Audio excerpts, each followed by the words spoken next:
Hello students, welcome back to my YouTube channel. मैं एलिश मादानी आज आपको समझाने वाला हूँ section D, maths sample paper का सेक्शन डी हम लोग करने वाले हैं। सेक्शन ए, सेक्शन बी और सेक्शन सी ऑलरेडी अपलोड कर चुका हूँ जीएसीबी इंग्लिश मीडियम के लिए, तो जाके वो जरूर देखना। आज मैं आपका ये सेक्शन डी कंप्लीट कर दूंगा। तो देखो यहाँ पर टोटल आप लोग को 8 क्वेश्चंस आएंगे। आउट ऑफ 8 क्वेश्चंस आप लोग को अटेम्प्ट एनी 5, कोई भी 5 क्वेश्चन को अटेम्प्ट करना है। तो देखो, state and prove Pythagoras theorem आप लोग को क्या बोला है, state and prove Pythagoras. State मतलब उसकी स्टेटमेंट भी लिखने की और फिर उसको क्या करने का, प्रूव भी करने का। तो देखो ये ऑलरेडी मैं पूरा थ्योरम टेक्स्ट बुक में से ले चुका हूं, बिकॉज ये आपको जो थ्योरम होता है ना, हो सके उतना टेक्स्ट बुक वाइज ही लिख देने का, बिकॉज वहां पर भी टेक्स्ट बुक वाइज ही चेक होता है। तो देखो सबसे पहले मैंने यहां पर उसका स्टेटमेंट लिखा है, in a right angle triangle the square of the hypotenuse is equal to the sum of the square of other two sides. ठीक है, ये आपका एक थ्योरम हो गया।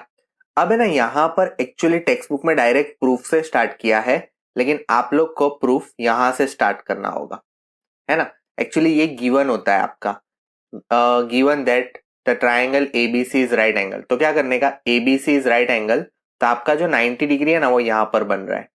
देखो इसको अभी डिटेल में नहीं, लेकिन जब चैप्टर समझाऊंगा ना तब और डिटेल में अभी आपको समझाऊंगा। अभी आपको सिर्फ सॉल्यूशन बता रहा हूं कि क्या क्या है। तो ये ऊपर ऊपर से थोड़ा आपको एक्सप्लेन कर देता हूं। आप जो बचपन से बोलते आ रहे हो, hypotenuse square is equal to one side square plus other side square, उसको आज हमको प्रूव करना है। बिकॉज यहां पर जो बी है ना, ऐसा आपका ट्राइंगल है, ऐसा, तो ये 90 डिग्री है, समझ जा गई।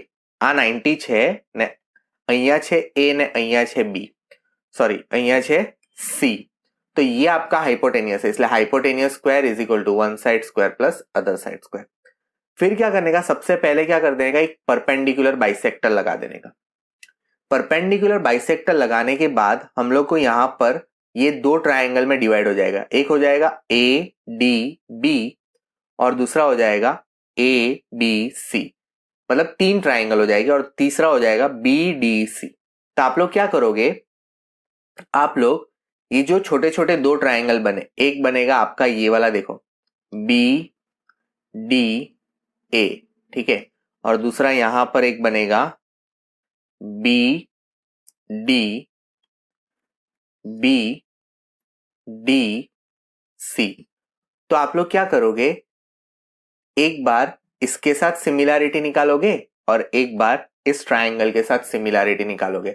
मींस यहां पर देखो ये सिमिलैरिटी निकालनी है, आप लोग निकालने की ट्राई करना। नहीं आता है तो टेंशन मत लो, ट्राइंगल चैप्टर का वीडियो आएगा ना, उसमें आप समझ ही जाओगे और फिर ऐसा कोई रिलेशन बनेगा। ठीक है, अब ये रिलेशन भी कितनी बार एमसीक्यू में आता है, मैंने देखा है ये वाला रिलेशन कितनी बार एमसीक्यू में आता है, तो इसको थोड़ा ध्यान से बनाएंगे हम लोग। ये नहीं आता है तो डोंट वरी, हम ट्राइंगल चैप्टर्स में समझेंगे। अभी तो आपको क्या दिया है उस पर ध्यान दो। सेम आप लोग क्या करोगे, दूसरा लोगे बीडीसी, दूसरा आप लोग ले लोगे बीडीसी और एबीसी, जैसे कि ये वाला बीडीसी। वो दोनों ट्राइंगल के बीच में भी आप लोग सिमिलैरिटी निकालोगे। सिमिलैरिटी निकालने के बाद अगेन आपको ऐसा कोई रिलेशन मिलेगा, और ये भी आपको एमसीक्यू में पूछते हैं। और आफ्टर दैट, उसके बाद ये दोनों को क्या करोगे, ऐड करोगे। इसलिए देखो यहां पर क्या लिखा है, ऐड 1 and 2, क्योंकि ये इक्वेशन 1 है और इक्वेशन 2 है। अब आप लोग सोचोगे सर आपने यहाँ लाल लाल कलर क्यों किया है, तो वो सब लिखने की जरूरत नहीं है, ये आजू बाजू का भी भूल जाओगे तो इतना कोई इंपॉर्टेंस नहीं है। सो और ये सब भी ऐसा कुछ होता नहीं है, ये तो एक्चुअली क्या है, टेक्स्ट बुक का स्क्रीनशॉट रखा है ना, इसलिए। तो देखो ये ऐड 1 and 2, तो आपको क्या करने का, लेफ्ट हैंड साइड के साथ ऐड करने की, राइट हैंड साइड के साथ।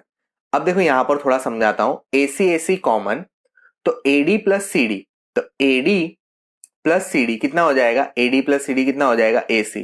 तो AC ये कैसे हुआ, AD प्लस CD, यहां से AC कॉमन हुआ तो AD प्लस CD। तो देखो AD प्लस CD कितना होता है, AC होता है, तो AC इंटू AC क्या हो गया, AC स्क्वायर। हेंस अपना थ्योरम क्या हो गया, प्रूव हो गया।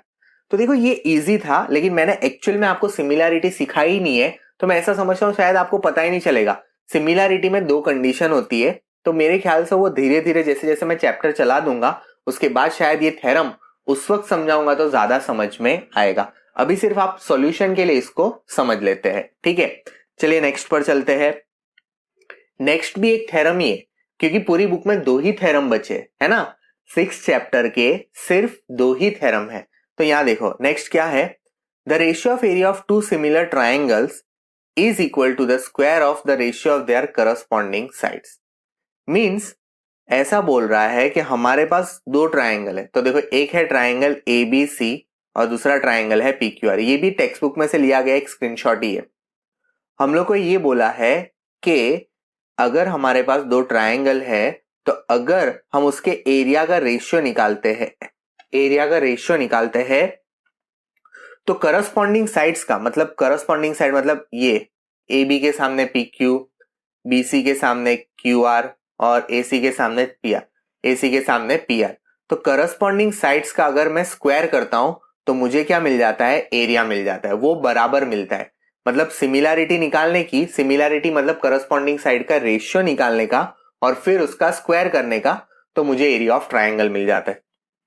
ये भी इतना समझ लो। तो हम लोग ने क्या किया, सबसे पहले वो करने के लिए आपको क्या करने का, सेम गिवन, तो ये आपका गिवन आ जाएगा। वी नीड टू प्रूव मतलब ये आपका प्रूव आ जाएगा, है ना, प्रूव गिवन। और फिर यहां से आपका चालू हो जाएगा प्रूफ, ठीक है। अब देखो प्रूफ में सबसे पहले आपको पता है एरिया ऑफ ट्राइंगल का फॉर्मूला, यहां से नहीं चालू होगा, सॉरी यहां से चालू होगा प्रूफ, बिकॉज ये we draw altitude PN and हो सके उतना जैसा आपकी टेक्स्ट बुक में दिया है वैसा ही लिखना, बिकॉज थ्योरम होता है ना, वो भी एग्जामिनर भी क्या ट्राई करता है कि जितना सिस्टमेटिकली अच्छे से लिखा हो ना तो फटाफट मार्क्स दे ही देता है। तो प्रूफ यहां से चालू होगा, तो सबसे पहले लिखने का ड्रॉ अल्टीट्यूड AM और PN, मतलब AM और PN। अब जैसे कि आपको फॉर्मूला पता होगा, half into base into height, यहां पर भी half into base into height.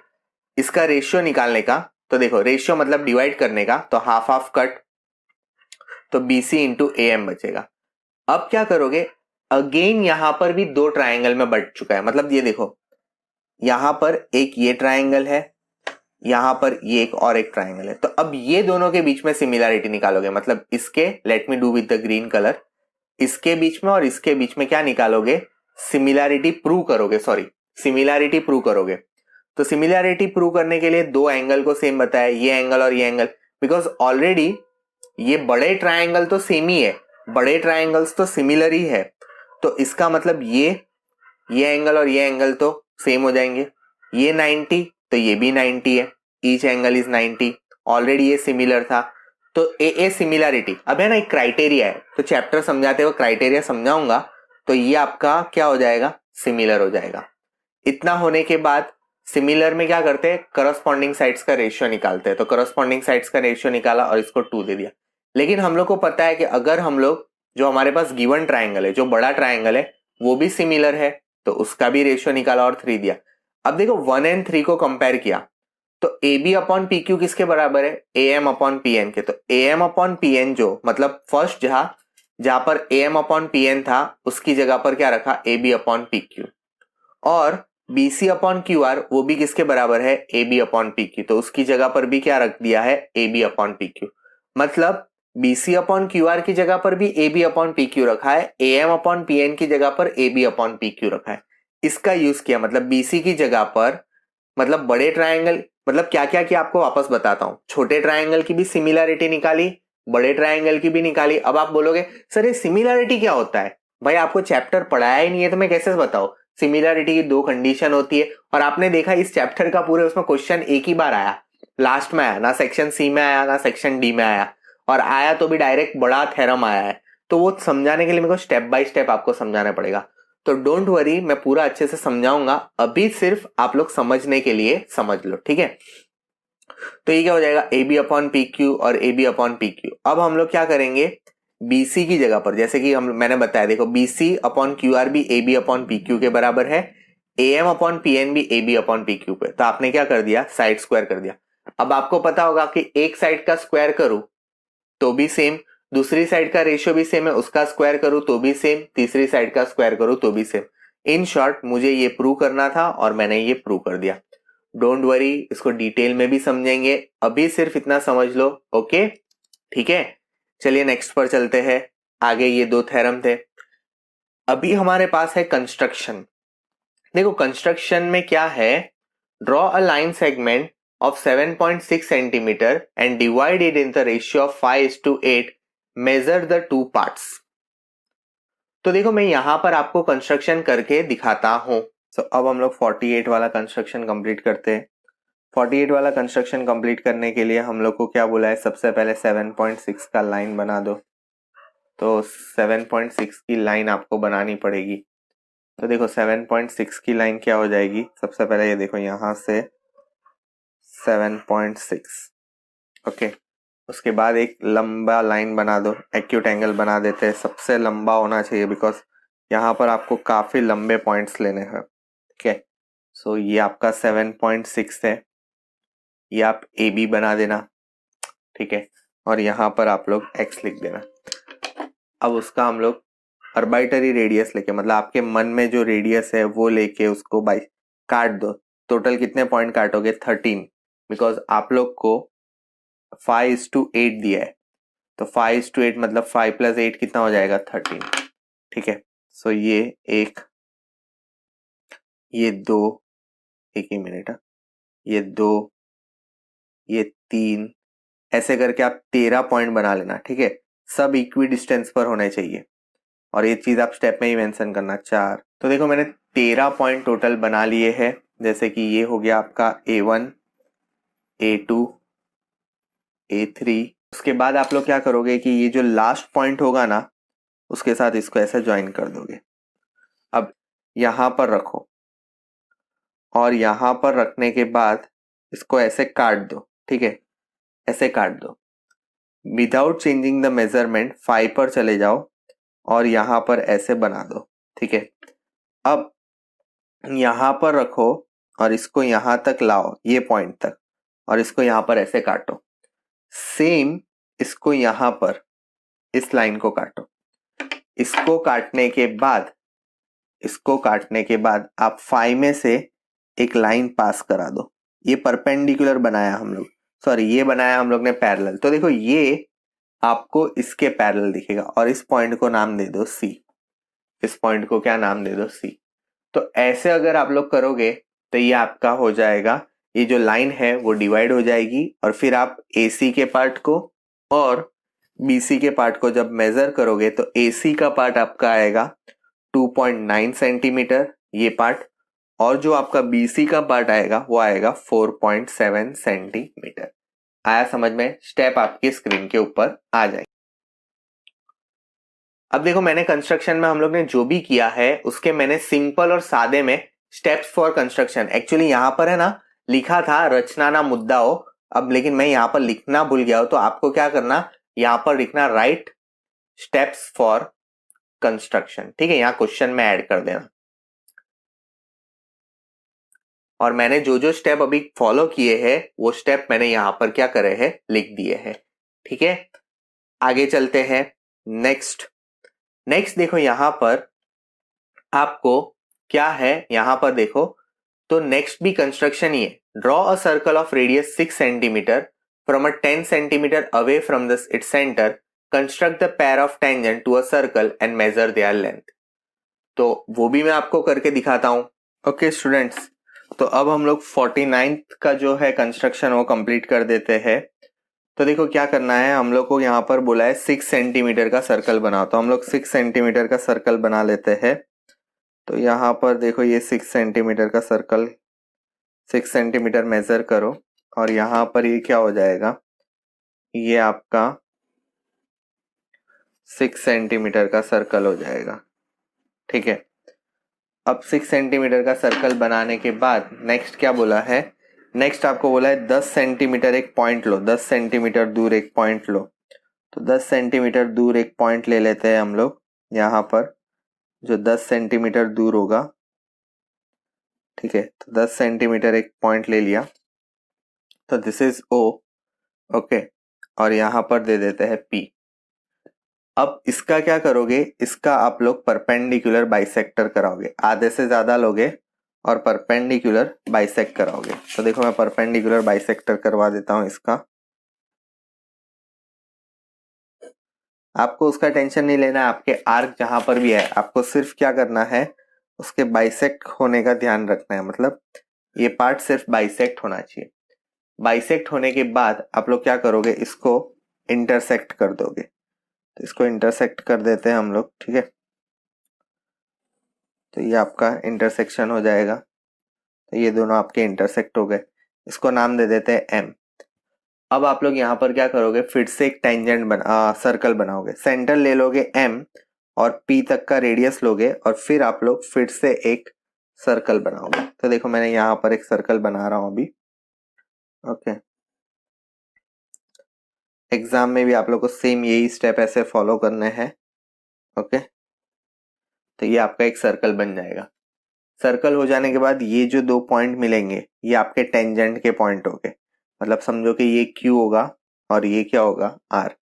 इसके बाद आप लोग यहाँ से टेंजेंट बनाओगे। तो देखो इसको ऐसे यहाँ से टेंजेंट बना दोगे यहाँ से और फिर इसको यहाँ से। तो ये आपका यहाँ पर कंप्लीट हो जाएगा। ये ऐसे यहाँ पर आपका कंप्लीट हो जाएगा और फिर इसको आप लोग जब मेजर करोगे तो ये आपका 8 सेंटीमीटर का आ रहा होगा, अराउंड 8 सेंटीमीटर हो रहा होगा। अब इसके हम लोग स्टेप देख लेते हैं। अब देखो जो जो स्टेप मैंने यहाँ पर फॉलो किए हैं वो स्टेप सारे मैंने यहाँ पर लिखे हैं, लेकिन यहाँ पर क्या लिखा है, measure the length of the tangent. और जो लेंथ ऑफ द टेंजेंट थी उसको भी मैंने मेजर करके लिख दिया है, ठीक है। और स्टेप्स भी लिखना कंपलसरी, एक्चुअली आपको दिया ही होगा राइट स्टेप्स फॉर कंस्ट्रक्शन, ठीक है। तो देखो ये आराम से आप लोग के ऑलरेडी 4 क्वेश्चन हो गए। अगर थेरम 2 पक्के कर लोगे, कंस्ट्रक्शन कर लोगे तो उसके सिवा इसमें कुछ रहता ही नहीं है, बिकॉज थेरम कंस्ट्रक्शन 4 मार्क्स में ही आता है पहले से, ठीक है। चलो नेक्स्ट पर चलते हैं। यस, अब मेन आया। अब थोड़ा सॉल्व करना पड़ेगा कि a tree breaks due to the storm and the broken part bend show that the top of the tree touches the ground making an angle of 30 degree. The distance between the foot of the tree to the point where the top touches the ground is 8 meter. Find the height of the tree. क्या बोला है कि एक tree है, ठीक है। ये सब मैंने आप लोग को आराम से करवाया भी था, जो गिर गया है। मतलब सपोज मान लो कि वो ट्री ये पार्ट से टूट गया है, ठीक है। ये पार्ट से टूट गया है जहां पर मैंने ग्रीन लाइन की। तो टूट जाने के बाद वो ऊपर से नीचे गिरा, मतलब यहां से ये नीचे आया और यहां पर जाके वो टच कर रहा है, मतलब ग्राउंड पर जाके टच कर रहा है। तो हम लोग को पूछा है कि उस ट्री की हाइट कितनी थी वो फाइंड करो। और जब वो ग्राउंड पे गिरता है तब कितने डिग्री का एंगल बनाता है, 30 डिग्री। ग्राउंड पे गिरता है तो 30 डिग्री का एंगल बनाता है। और कितना दूर जाके गिरता है, किससे, तो इसके फुट से, मतलब इसके फुट से कितना दूर जाके गिरता है, इसके फुट से गिरता है 8 मीटर दूर। कितना दूर गिरता है, 8 मीटर दूर गिरता है। अब हम लोग को बोला है फाइंड करो कि इसकी टोटल हाइट कितनी थी। सपोज ए, बी, सी और ये पॉइंट डी। तो इसकी टोटल हाइट ए बी है। तो आपको सबसे पहले क्या करने का कि let A B be the height of tree, ठीक है। A B be the height of tree, C D be the broken part of the tree. क्या हो जाएगा, broken part of the tree, okay. मतलब ए बी आपकी height of the tree है, C D आपका broken part है, BC आपका क्या है, बीसी आपका यहां पर हो जाएगा BC be the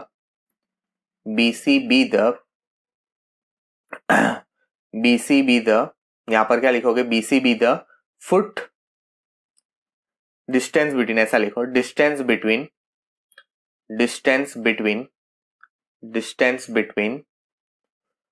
BC, distance between foot and the broken part, foot and broken part, ठीक है।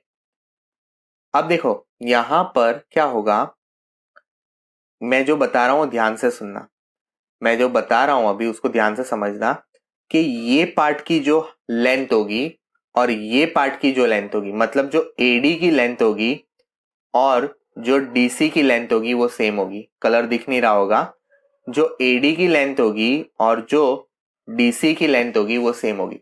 सर ये कैसे हुआ? तो भाई ये कैसे हुआ कि जितना पार्ट ऊपर है उतना ही पार्ट नीचे गिरेगा। तो जिस पार्ट मतलब जितना पार्ट ऊपर है उतना ही पार्ट नीचे गिर रहा है। कहने का मतलब यहां पर अगर आप लोग को लिखना है तो यहां पर लिख सकते हो therefore AD is equal to DC। तो इन शॉर्ट अगर मैं DC फाइंड कर लूं तो मुझे AD अपने आप मिल जाएगा।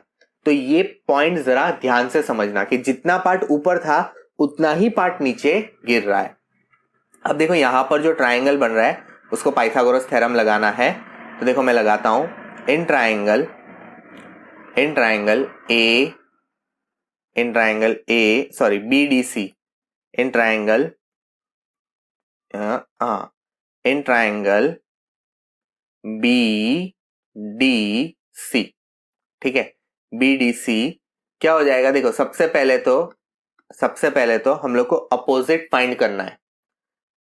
पूरा ये फाइंड करना है तो पहले आधा तो फाइंड कर ले, BD तो कर लेते हैं। तो अपोजिट फाइंड करना है, एडजेसेंट दिया है तो अपोजिट फाइंड करना है, एडजेसेंट दिया है तो क्या लगाओगे? 10। तो 10 30 इज इक्वल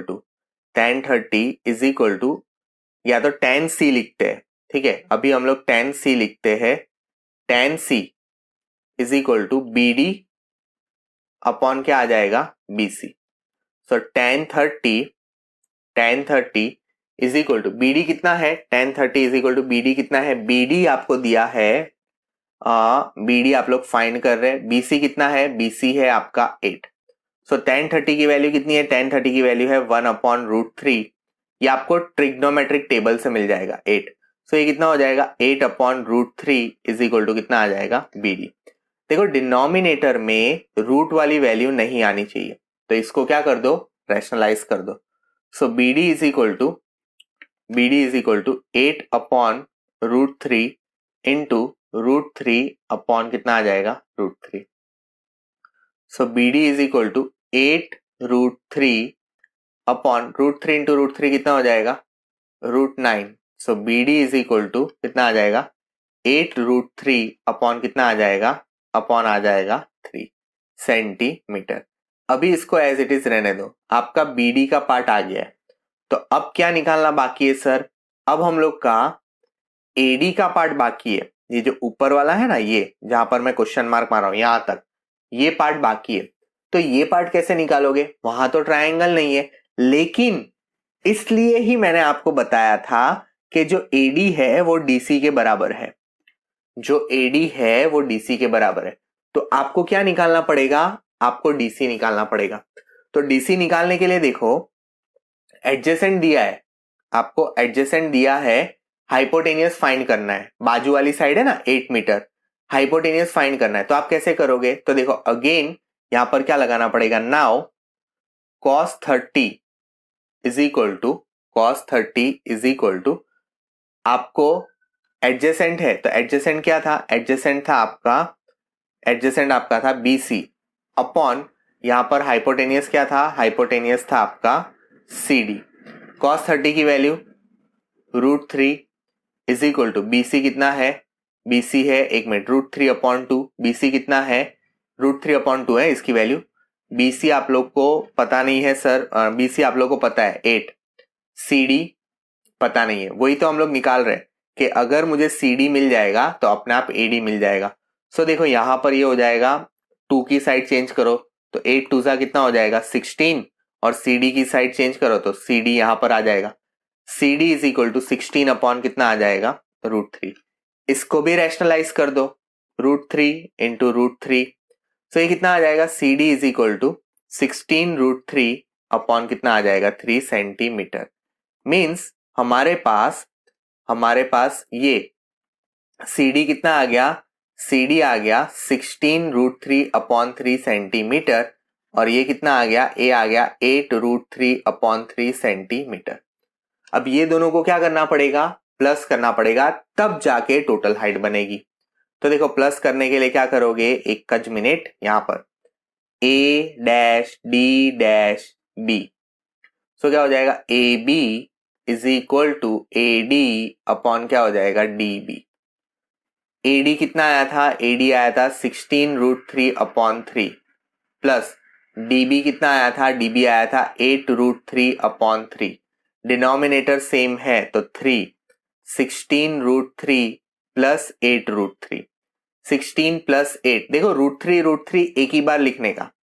जैसे आप लोग का समझो कि ये 16x प्लस 8x होता तो आप लोग क्या लिखते हैं 24x, बस। तो ये √3 को भी ऐसा मान के चलो कि एक वेरिएबल है यहाँ पर, तो √3 एक बार लिखा, 16 प्लस 8 कितना हो जाएगा 24 अपॉन 3। क्योंकि ये है ना कंफ्यूज करता है, तो मैं सब लोग को ऐसा ही बोलता हूं कि अगर इरेशनल वाले सेम हो ना तो ऐड करने के, तो √3 सेम है उसको ऐड कर दो, 3 1 जा 3 8 जा, तो ये कितना हो जाएगा, ये हो जाएगा आपका, ये कितना आ जाएगा 8√3 सेंटीमीटर। मीन्स उसकी जो हाइट होगी, किसकी, जो ट्री की हाइट होगी वो कितनी होगी, वो होगी 8√3 सेंटीमीटर। आया समझ में। अब चलो नेक्स्ट पर चलते हैं। नेक्स्ट क्या दिया है, एक मिनट जरा पानी पी लूं। ये चैप्टर भी बाकी है, इसका तो मैं वन शॉट लाने वाला हूं बहुत ही जल्दी। इसका जैसे ही सैंपल पेपर का सब कंप्लीट होता है इसका वन शॉट आएगा। देखो, a vessel is in the form of hollow hemisphere mounted by a hollow cylinder. The diameter of hemisphere is 14 centimeter. The total height is 13 centimeter. Find the inner surface area of the vessel. क्या बोला है, a vessel is in the form of hollow hemisphere mounted by a hollow cylinder. Means एक vessel है, बर्तन है, उसमें वो कैसा दिखता है, एक सिलेंडर है, एक सिलेंडर को माउंट किया है, मतलब उसके ऊपर लगाया है एक सिलेंडर को, किसके ऊपर, एक हेमिस्फीयर पर लगाया है। ऐसा आपके सामने फिगर आ रही होगी, है ना। फिर क्या बोला है, the diameter of the hemisphere is 14 centimetre. मतलब ये आपको ये वाला जो है, अलग अलग कलर से करता हूं, ये लेंथ आपको कितनी दी है, ये डायमीटर आपको दिया है 14 centimetre. The total height is 13 centimetre. पूरी हाइट कितनी है, पूरी हाइट है 13 centimetre. Find the inner curved surface area. आपको क्या फाइंड करना है, आपको फाइंड करना है इनर कर्व्ड सरफेस एरिया। देखो बहुत ही सिंपल सम पूछा है, और ये मैंने पढ़ाता हूं तब भी मैं बोलता हूं ये आईएमपी है, बिकॉज बहुत बार आया हुआ है। इतना समझ लो कि अगर एक दूसरे के ऊपर चीजें बिठाई है तो इसका डायामीटर होगा, अगर इसका रेडियस होगा, दोनों सेम होंगे। मतलब यहां पर देखो दो अलग अलग फिगर है, एक है हेमिस्फीयर और दूसरा क्या है, सिलेंडर है। तो सबसे पहले यहां पर ध्यान दो, मैं जो समझा रहा हूं कि radius of cylinder is equal to 7 centimetre, because diameter कितना था, डायमीटर था 14, तो रेडियस कितना हो जाएगा 7। क्यों, बिकॉज जितना हेमिस्फीयर का होगा उतना ही रेडियस स्फीयर का भी होगा। रेडियस ऑफ हेमिस्फीयर, तो रेडियस ऑफ हेमिस्फीयर भी कितना हो जाएगा 7 सेंटीमीटर। अब बात करते हैं हाइट ऑफ सिलेंडर। अब देखो ये सारी चीजें मेरे को कैसे पता चल रही, बिकॉज मुझे दोनों के फॉर्मूलास पता है और मैं फॉर्मूला के हिसाब से वैल्यू निकाल रहा हूं। तो देखो हाइट ऑफ सिलेंडर, तो सिलेंडर की हाइट कितनी है, मींस हम लोग को सिर्फ सिलेंडर की हाइट चाहिए, मतलब हम लोग को यहां से यहां तक इतनी हाइट सिलेंडर की है। हमको टोटल दिया है 34, तो यहां पर ध्यान देना, ये जो पार्ट होगा ना, जो ब्लैक कलर से अभी किया, शायद कलर सेम ही दिखेगा, येलो कलर से करता हूं, ये जो पार्ट है, ये 2-3 लाइन कर देता हूं ताकि दिखे। तो ये जो पार्ट है ना, ये वाला पार्ट, मतलब इतना पार्ट माइनस करना पड़ेगा, इतना पार्ट मुझे क्या करना पड़ेगा, माइनस करना पड़ेगा। कहने का मतलब अगर मुझे टोटल हाइट चाहिए तो मुझे क्या करना पड़ेगा, ये जो छोटा सा पार्ट है उसको माइनस कर दो। तो मैं क्या करता हूं, माइनस कर दूंगा। तो मैं कैसे माइनस करूंगा, टोटल कितना है, टोटल है 13, है ना, टोटल है 13, उसमें से जो नीचे का पार्ट है वो माइनस। अब नीचे का पार्ट कितना होगा, तो हमेशा याद रखना अगर वो हेमिस्फीयर है, देखो आधा है हेमिस्फीयर है, तो वो रेडियस होता है, वो हाइट नहीं होती है, ठीक है। तो ये क्या हो जाएगा, माइनस हो जाएगा। तो 13 माइनस कितना हो जाएगा 13 माइनस हो जाएगा 7, तो 13 में से 7 माइनस करोगे तो कितना हो जाएगा 6 सेंटीमीटर। मतलब सिलेंडर सरफेस की हाइट कितनी होगी 6 सेंटीमीटर और ये जो नीचे का रेडियस है वो है 7 सेंटीमीटर। भाई फिगर पे मत जाना, फिगर उल्टी सीधी में वैल्यू में, और जब आप दोनों का प्लस करते हो तब 13 सेंटीमीटर बनेगा। ओके, अब इसको कैलकुलेट करते हैं। अब हम लोग इसमें फॉर्मूला लगाते हैं। So therefore inner surface area of vessel, inner surface area of vessel is equal to, क्या हो जाएगा, inner surface area of vessel कितना आ जाएगा, यहां पर दोनों का प्लस करना पड़ेगा, किसका, C S A of cylinder, C S of cylinder plus C S A of hemisphere. ठीक है, ये दोनों का आपको क्या करना पड़ेगा, प्लस करना पड़ेगा। तो अब प्लस करने के लिए क्या हो जाएगा, सी एस ए कितना हो जाएगा, सी एस ए हो जाएगा 2 पाई आर एच और ये कितना हो जाएगा 2 पाई आर स्क्वायर। दोनों के फॉर्मूला आने चाहिए, डोंट वरी, फॉर्मूला शीट भी आप तक मैं पहुंचाने वाला हूं। सो 2 पाई आर कॉमन, तो ब्रैकेट में क्या बचेगा एच, देखो यहां से इतना कॉमन ही था, प्लस यहां पर से एक ही आर गया है तो एक आर, तो ये देखो ये कितना हो जाएगा 2 इंटू 22/7 इंटू रेडियस कितना है 7 और ये कितना हो जाएगा, हाइट कितनी है, एच कितना है, एच है भाई 6 और रेडियस कितना है, रेडियस है 7। ठीक है, प्लस करना है, मल्टीप्लाई मत कर देना, प्लस करना है। तो 7 7 कट, तो ये कितना हो जाएगा 44 और ये कितना आ जाएगा 13। अगर आप इसका मल्टीप्लाई करोगे, अगर आप इसका मल्टीप्लाई करोगे तो इसका आंसर कितना आ जाएगा, इसका आंसर आ जाएगा 572 सेंटीमीटर स्क्वायर। मींस पर्टिकुलर जो ये वेसल है इसका area, inner curve, inner surface area कितना होगा, इनर सरफेस एरिया होगा 572 सेंटीमीटर स्क्वायर। आया समझ में। नेक्स्ट पर आ जाते हैं। देखो भाई बहुत सारे ऑप्शंस है आप लोग को 4-5 मार्क्स में, वो जी છે આપણે સ્કોર કરવાનું જ છે, આ સેક્શન છોડવાનું જ નહીં, 20 માર્ક્સ આપણા ખીચાના જ છે, પણ આપણે ખાલી વ્યવસ્થિત પ્રેક્ટિસ કરવાની છે। अब देखो, find the mean of the following distribution, मतलब हम लोग को क्या बोला है, मीन फाइंड करो फॉलोइंग डिस्ट्रीब्यूशन का। तो अगर मैं मीन फाइंड करना चाहता हूं तो देखो मीन कैसे निकालते हैं, यहां पर हम लोग को क्लास इंटरवल और नंबर ऑफ स्टूडेंट दिए, और एक चीज आपने देखी, मोस्टली ऑलमोस्ट सम आपके टेक्स्ट बुक के थे, है ना, इतना सारा मैंने सेक्शन डी करवाया, सारे के सारे सम आपके टेक्स्ट बुक के थे।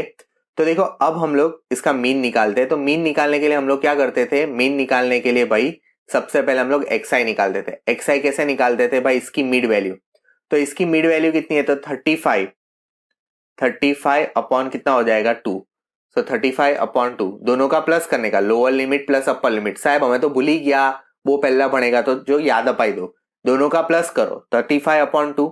35/2 को अगर डिवाइड करोगे तो इसका कितना आ जाएगा 17.5, इसका कितना आ जाएगा, इसका आ जाएगा 17.5। अब ये उसकी 15-15 से बढ़ रहा है, बिकॉज सबके बीच में देखो 15-15 का गैप है, तो 15 से बढ़ रहा है तो इसमें सिर्फ 15 प्लस कर देने का, तो ये 5, ये 2, ये, तो ये कितना आ जाएगा, ये आ जाएगा 32.5। ये कितना आ जाएगा, इसमें 15 प्लस करोगे तो इसमें आ जाएगा 47.5, इसमें 15 प्लस करोगे तो इसमें कितना आ जाएगा 62.5, फिर इसमें 15 प्लस करोगे तो कितना आ जाएगा 77.5 और इसमें कितना आ जाएगा 92.5। अब दूसरा क्या बोला है, यूआई, तो यूआई फाइंड आउट करने से पहले किसी को ए सिलेक्ट करना पड़ेगा, तो मुझे मन कर रहा है मैं 62 को सिलेक्ट करता हूं, तो 0, तो ये आएगा -1, -2, -3, ये आएगा 1 2। भाई इसका वीडियो अगर आपको देखना है तो स्टैटिस्टिक चैप्टर देखना कि ये कैसे आया, यहां पर सिर्फ मैं सैंपल पेपर को सॉल्व करके बता रहा हूं, तो मेरे स्टैटिस्टिक के वीडियोस नहीं देखे तो जरूर देख लेना।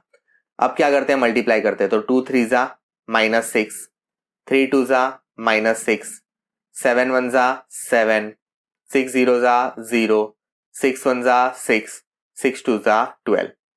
अब देखो +6 -6 कट, 7 -6, 7 -6 13, तो ये दोनों का आंसर कितना आ जाएगा -13 और ये कितना है 12, 12 में से 13 निकालो, कितना बचेगा? -1।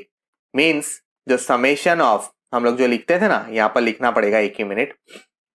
Summation of FI/UI is equal to कितना आया? -1। आप अच्छे से लिखना टेबल के अंदर। अब इसका हम लोग को ऑलरेडी प्लस करना है, तो 7 + 3 10 12 12 + 6 12 + 6 कितना हो जाएगा? 10 12 18 18 + 6 24 और कितना हो जाएगा? 30। तो ये कितना आ जाएगा? 30। अब देखो इसका मीन निकालने के लिए हम लोग ने जो मेथड यूज किया उसका फॉर्मूला लगाते हैं। तो हम लोग ने यूज किया यूजिंग स्टेप डिविएशन मेथड। हम लोग ने कौन सा यूज किया था? Step deviation method. ये मेथड का नाम है स्टेप डिविएशन मेथड। ज्यादा रफ हो गया, एक मिनट। Yes, step deviation method. तो let me erase all this stuff, इसका कोई काम नहीं है। तो देखो बच्चों, स्टेप डिविएशन का मेथड का फॉर्मूला है x = a + summation of FI/UI upon summation of FI into कितना आ जाएगा? इंटू आ जाएगा h। तो x bar = summation of a कितना है? a है 62.5 प्लस समेशन ऑफ FI/UI कितना आया? -1 अपॉन कितना आ जाएगा? 30 इंटू हाइट कितनी है? हाइट है h, मतलब क्लास लेंथ कितनी है? 15। सो 15 15 1 जा 15 2 जा। सो x बार = कितना आ जाएगा? 62.5 plus into minus minus half, मतलब कितना है? 0.5। तो अगर आप 0.5 निकालोगे 62.5 में से तो आंसर कितना आएगा? 62। तो आपका आंसर कितना आ गया? मीन कितना है? तो इसका मीन कितना आया? मीन आ गया 62। मीन कंप्लीट हो गया। नेक्स्ट पर चलते हैं। नेक्स्ट आपको दिया है, क्या है ये आपको बोला है मीडियन। देखो सबका टेबल सेम दिखेगा, निकालने आपको आना चाहिए। आपको पूछा क्या है? तो देखो अब आपको पूछा है मीडियन। तो मीडियन कैसे निकालते हैं? तो मैंने ऑलरेडी आपको 3 CF का टेबल बना के रखा है डायरेक्ट। तो देखो सिर्फ क्या करना है, 2 2 + 3 कितना हो जाएगा? 5, फिर 8 10 13, फिर 13 + 6 कितना हो जाएगा? 19 19 + 6 कितना हो जाएगा? 25 25 + 3 कितना हो जाएगा? 28। आता है ना? अगर भूल गए हो भाई CF कैसे निकालते, तो याद दिला दूं, प्लस करते जाने का। ये दोनों का प्लस यहाँ आया, ये तीनों का प्लस यहाँ आया, ये चारों का प्लस यहाँ आया, ये पांचों का प्लस यहाँ आया, ये छहों का प्लस यहाँ, ऐसे करते करते प्लस करते जाना। तो जैसे जैसे प्लस करता है जैसे आंसर मिलता है, जैसे ऐसे CF निकालते हैं। और फिर क्या करने का? फिर यहाँ पर 8 + 2 कितना हो जाएगा? 30। उसके बाद क्या करते थे? उसके बाद करते थे n/2। तो n/2 मतलब कितना? n मतलब टोटल, टोटल आया 30 30 अपॉन 2 कितना? 15। 15 से जस्ट ग्रेटर वैल्यू हम लोग ढूंढते थे। तो भाई यहाँ पर जस्ट ग्रेटर वैल्यू कौन सी? ये। तो इसको हम लोग क्या करते थे? एक बॉक्स बनाते थे ताकि हम लोग यहां से सारी वैल्यू सिलेक्ट कर सके। तो यहां पर लिखने का 55 to 60 इज मीडियन क्लास। इसको क्या बोलेंगे? 55 to 60 को क्या बोलेंगे? मीडियन क्लास बोलेंगे। अब देखो 55 to 60 मीडियन क्लास बनी। अब उसके अकॉर्डिंग वैल्यू सिलेक्ट होगी। तो सबसे पहला आएगा लोअर लिमिट। आपको फॉर्मूला आना चाहिए। तो लोअर लिमिट कितना है? 55। उसके बाद नेक्स्ट क्या है? L + n/2। तो n/2 आप ऑलरेडी निकाल चुके हो, कितना है? n/2 कितना है? 15। L + n/2 माइनस CF मतलब ये ऊपर वाला क्यूमुलेटिव फ्रीक्वेंसी। CF कितना है? CF है 13। और n/2 minus CF upon F ये रहा। F कितना आ जाएगा? F आ जाएगा 6। और फाइनली F आने के बाद आपको लास्ट में क्या करना है? लास्ट में H। तो H कितना है? H मतलब सबके क्लास लेंथ। क्लास लेंथ कितनी है? क्लास लेंथ है 5।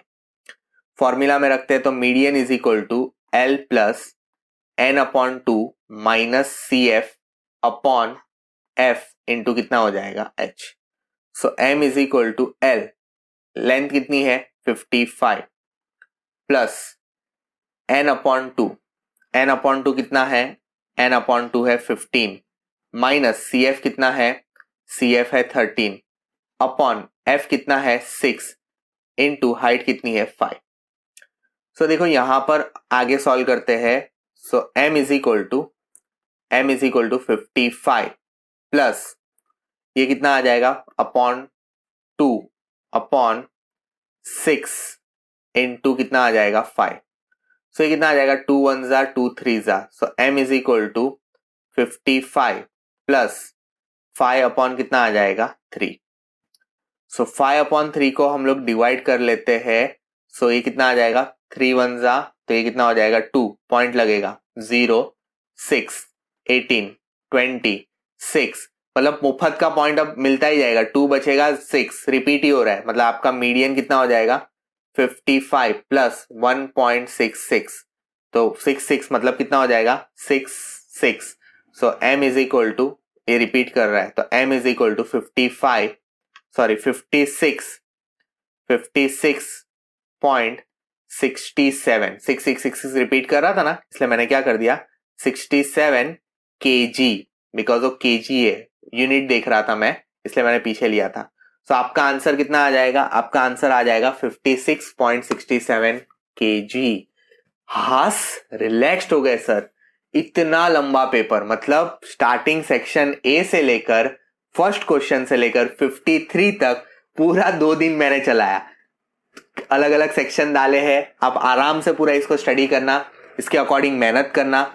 मैं अब नेक्स्ट वीडियो साइंस के ऊपर बनाऊंगा, साइंस का वेटेज एनालिसिस प्लस साथ ही साथ उसका पेपर सॉल्यूशन डालूंगा। तो टिल देयर ये वीडियो को देखो, शेयर करो, बिकॉज मैथ्स कंप्लीट हो गया है, सैंपल पेपर कंप्लीट हो गया, वेटेज एनालिसिस कंप्लीट हो गया। तो भाई वीडियो अच्छा लगा है तो लाइक कर देना, चैनल के लिए नए हो, इंग्लिश मीडियम जीएसईबी को भाई जरूर बोलता हूं इसको सब्सक्राइब कर लो, बिकॉज इंग्लिश मीडियम के लिए मैं ऐसी इंफॉर्मेशन आप तक बहुत सारी लाते रहता हूं, आपको पता ही है। तो चैनल को सब्सक्राइब करो, वीडियो को शेयर करो और सपोर्ट जरूर करते रहना। Till there keep watching, keep sharing, bye bye.